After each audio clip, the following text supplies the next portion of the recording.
Usually, dropping over $1,000 on a piece of tech gets you, a slick touchscreen or a gaming console. But today we are looking at a $1,155 metal box that does, well, absolutely none of that. Yeah, and it comes with an absolute mouthful of a name, too. It really does. So, welcome to today's deep dive. You are joining us as we decode a technical product page from HDTVSupply for the, take a deep breath here, the AJA FiDO-2T MM2 channel 3G SDI to multimode LC fiber transmitter. It is quite the title. Oh, definitely. And at first glance, I mean, it's just this tiny piece of metal covered in jargon. But our mission today is to decode this thing and figure out why it's actually this hidden lifesaver in live video production.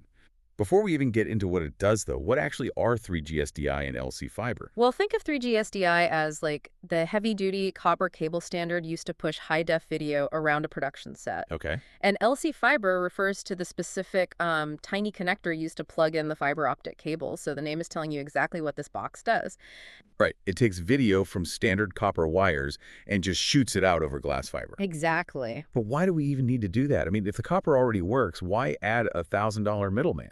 Because the real enemy of live broadcasting is physical distance. Oh, like the signal dropping off. Right. Standard copper SDI cables can only carry a high-def signal so far before the electrical signal physically degrades. It just falls apart. So if you are filming across, say, a massive stadium, you'd run out of usable cable length pretty fast. You run out very quickly. This transmitter solves that by taking the electrical video signal and converting it into light. Wow, into light. Yeah, which then unlocks these massive transmission distances over multi-mode fiber.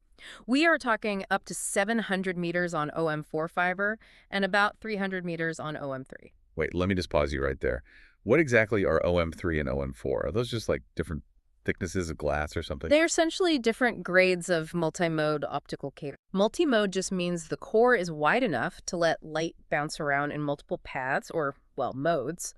And OM4 is manufactured to handle those light pulses much more efficiently over longer distances than OM3. Ah, which is why it gets you more than double the range. Exactly. Okay, that makes sense. But distance isn't the only problem here, right? Because the source material mentions this eliminates ground loop problems. Oh, yes. The dreaded ground loop. When you say ground loop, my mind immediately goes to that awful buzzing sound my home theater makes when my amp and TV are plugged into different wall circuits.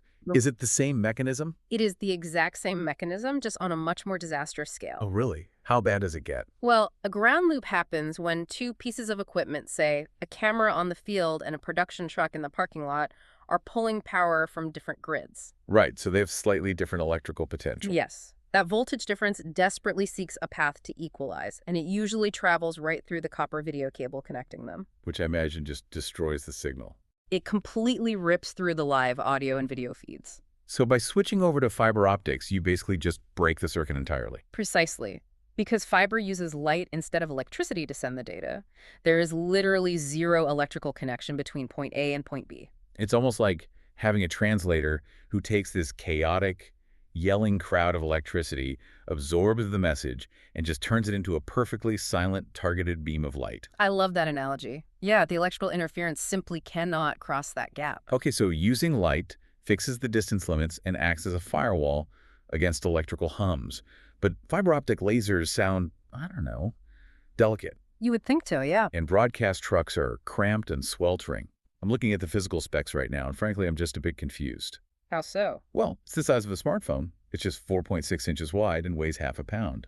How does a tiny box processing two completely independent video paths, plus passing rich HDR metadata, not just melt into a puddle in a hot truck? The secret to its survival actually lies in its power consumption. Really? Does it barely use any power?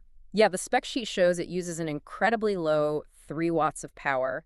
It operates on just a 5 to 20 volt direct current. Wow. 3 watts is practically nothing. Because the power draw is so low, it generates almost no heat. It is safely rated to operate in environments up to 40 degrees Celsius. Which is about 104 degrees Fahrenheit for you listening, so it's specifically designed to be abused. Totally.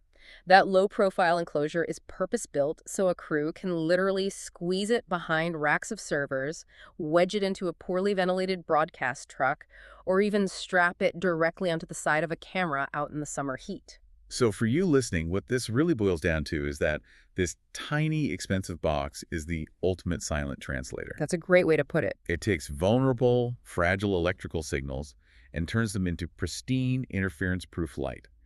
And it does all that while surviving some of the toughest physical environments in the industry. It truly is the hidden heavy lifter that makes modern, massive-scale, high-def broadcasting physically possible. Well said. So here is a thought to take with you before we wrap up today. Let's hear it. If a tiny 3-watt box can turn raw electricity into light to perfectly beam 4K video across a massive stadium, what happens when this kind of low-power optical technology eventually replaces the copper wiring inside our everyday home computers?